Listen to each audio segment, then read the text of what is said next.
Bonjour, nous voici à Zurich pour l'essai de l'Audi Q3. Alors l'Audi Q3 c'est un peu le Tiguan de chez Audi ou le Qashqai de chez Audi comme on veut. C'est le petit crossover compact de la marque Osano. Je sais pas ce que j'ai avec le orange en ce moment mais j'adore le orange. Donc là il s'agit plus exactement d'un modèle 2 litres TDI 177 chevaux, le tout nouveau 2 litres TDI, avec la transmission 4 roues motrices Quattro et la boîte à double embrayage S-Tronic. Et notre ami Choulot, Clément, fait des belles photos de coffre. Et oui. Il adore les photos de coffre, Clément. J'adore les photos. On voit que le seuil quand même est assez important. Et au niveau de la modularité, c'est quand même limité, puisqu'on n'a pas de plancher plat. Alors les places arrière, assez spacieuses, mais avec un tunnel de transmission assez important, ce qui est logique. Une petite prise 12 volts et des conduits d'aération. Et à l'avant, on trouve des sièges Alcantara avec un réglage de la longueur d'assise et une finition toujours au top chez Audi avec le petit volant en magnésium. Voilà. Ici on a un résumé des différents menus, c'est vraiment très intuitif et c'est ça l'une des grandes qualités des voitures du groupe Volkswagen en général.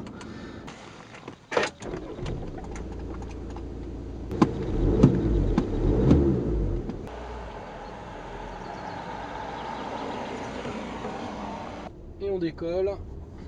Ah, tout de suite on peut voir que ça braque pas trop mal et que la direction est vraiment très douce, une caractéristique des Audi ça. On a plusieurs modes de fonctionnement grâce au Drive Select qui va intervenir à la fois sur la direction, sur l'amortissement et sur la gestion de la boîte de vitesse.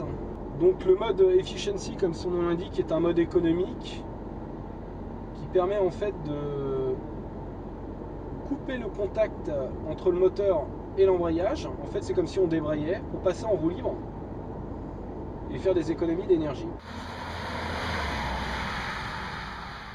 Donc là je vais mettre en mode sport, je vais déconnecter l'ESP et je vais mettre en mode dynamique. Voilà, on y est et on va pouvoir attaquer les petits virages de montagne, de côte. Voilà, la boîte elle rétrograde tout de suite, elle se met sur le bon rapport, elle passe les vitesses à la dernière minute.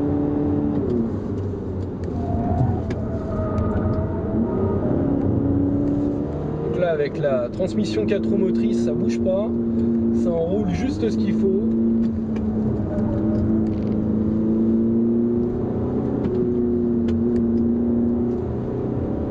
Le comportement est plutôt sous-vireur, mais c'est pas méchant et dès qu'on lève le pied ou qu'on freine, la voiture se stabilise, ça reste quand même très sain.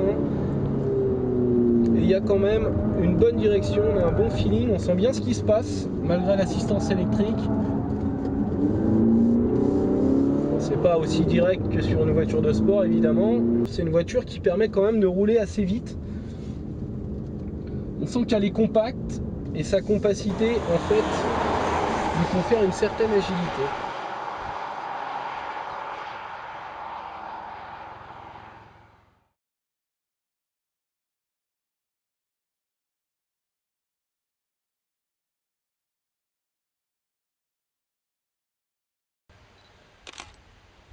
Merci pour le coup de main.